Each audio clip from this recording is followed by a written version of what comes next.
അസ്സലാമു അലൈക്കും. ബിസ്മില്ലാഹ് വൽഹംദുലില്ലാഹ് വസ്സലാത്തു വസ്സലാമു അലാ റസൂലില്ലാഹ്. ഖുർആൻ പഠനത്തിന് എളുപ്പവഴിയുടെ ഷോർട്ട് ടേം കോഴ്സ്. 30 ദിവസം കൊണ്ട് ഖുർആനിലെ 33% പഠിക്കാം. ദിനേന 5 മിനിറ്റ് ക്ലാസ് വീതം. ഇപ്പം ഞാൻ പരിചയപ്പെടുത്താൻ പോകുന്നത് നിങ്ങൾക്ക് ഒരുപക്ഷെ നേരത്തെ തന്നെ അറിയാമായിരിക്കും. ഖുർആനിലെ 7 പദങ്ങൾ. ഈ 7 പദങ്ങൾ ഖുർആനിൽ 37 പേജ് ആവർത്തിച്ചിട്ടുണ്ട്. 40 പേജാൽ 2 ജുസായി.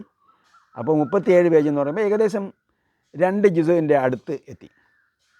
പിന്നെ കൂട്ടത്തിൽ പറയട്ടെ, നമ്മൾ 0 മുതൽ ഏറ്റവും താഴെത്തട്ട് മുതൽ പഠിക്കാൻ സന്നദ്ധമായാൽ നിങ്ങൾക്ക് ഏത് സംഗതിയും ഏറ്റവും എളുപ്പത്തിൽ പഠിച്ചു തീർക്കാൻ പറ്റും.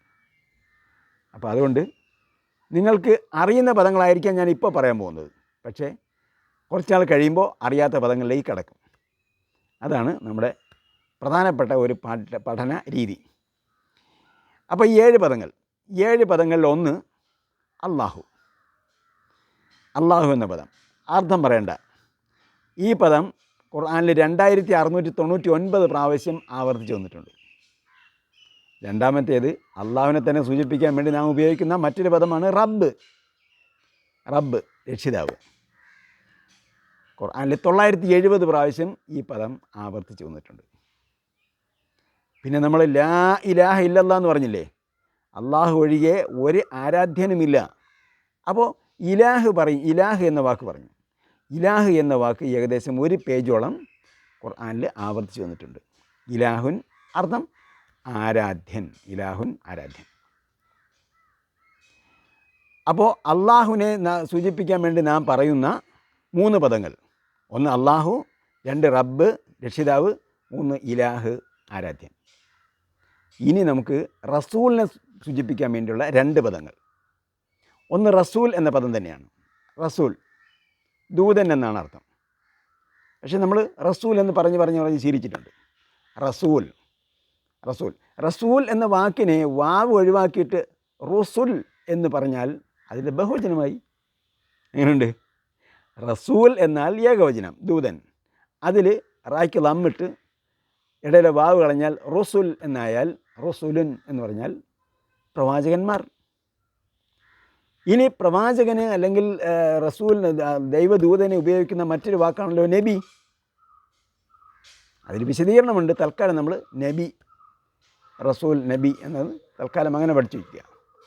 ഈ നബി എന്ന വാക്ക് ഖുർആനിൽ 1/2 പേജോളം റിപ്പീറ്റ് ചെയ്തിട്ടുണ്ട്. നബി.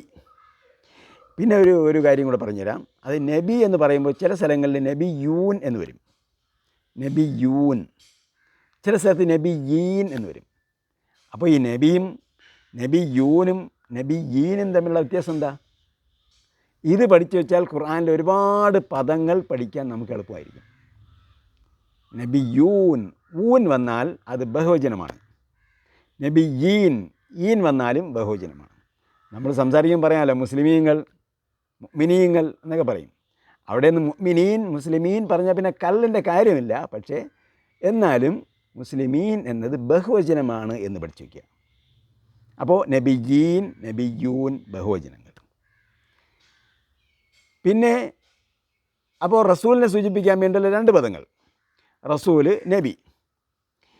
അടുത്തത് പദം കിതാബ്.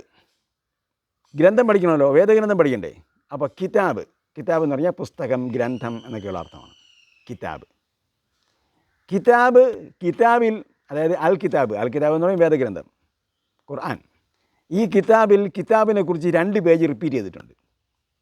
കിതാബ് 2 പേജ്. പിന്നെ നേരത്തെ പറഞ്ഞതുപോലെ ഒരു എളുപ്പ വഴിയുണ്ട്. റസൂലിൻ്റെ ബഹുവചനം എന്താണ്? റസൂലിൻ്റെ ബഹുവചനം നേരത്തെ പഠിച്ചല്ലോ, റുസുൽ. അപ്പോൾ കിതാബിൻ്റെ ബഹുവചനം എന്തായിരിക്കും? കുത്തുബ്. അപ്പോൾ റുസുൽ എന്ന ഒരു പാറ്റേൺ ഉണ്ട്. ആ പാറ്റേൺ പഠിച്ചു വെച്ചാൽ നിങ്ങൾ കുറേ വാക്കുകളുടെ ബഹുവചനം പഠിച്ചു വയ്ക്കാം. കിതാബിൻ്റെ ബഹുവചനം കുത്തുബ്, റസൂലിൻ്റെ ബഹുവചനം റസുൽ. ഇനി കിതാബിലെ ആയത്ത് എന്താണെന്ന് പഠിക്കണ്ടേ? കിതാബിലെ സൂക്തം, നമ്മൾ സെൻറ്റൻസ് എന്നൊക്കെ അർത്ഥത്തിൽ സൂക്തം എന്ന് പറയും. ആയത്ത്, ആയത്ത്, ആയത്തുൻ, ആയത്തുൻ എന്ന് എഴുതുമ്പോൾ കെട്ടുള്ള തായാണ്. കെട്ടുള്ള തായ്ക്ക് ഒരു പ്രത്യേകതയുണ്ട്. കെട്ടുള്ള തായിട്ടാൽ ആ പദം എന്തായിരിക്കും? സ്ത്രീലിംഗ പദമായിരിക്കും. ചിലപ്പോൾ അത് സ്ത്രീകളെ സൂചിപ്പിക്കാനുള്ളതായിരിക്കും, അതല്ലെങ്കിൽ ആ പദം ഭാഷയിൽ ആ പദം സ്ത്രീലിംഗ പദമായിരിക്കും. ആ പദത്തിലെ കെട്ടുള്ള താ ഒഴിവാക്കിയിട്ട് ഒരു അലിഫും ഒരു തുറന്ന തായും ഇട്ടാൽ എന്തായി? സ്ത്രീലിംഗ ബഹുവചനമായി. ഇപ്പം എന്തൊക്കെ പഠിച്ചു? നേരത്തെ പറഞ്ഞ ഊൻ ഈൻ പുല്ലിംഗ ബഹുവചനം, സ്ത്രീലിംഗ ബഹുവചനമാണെങ്കിൽ ആത്തുൻ. അപ്പോൾ ആയത്തുൻ എന്ന് പറഞ്ഞാൽ സൂക്തം, അതിൻ്റെ ബഹുവചനം ആയാത്തുൻ.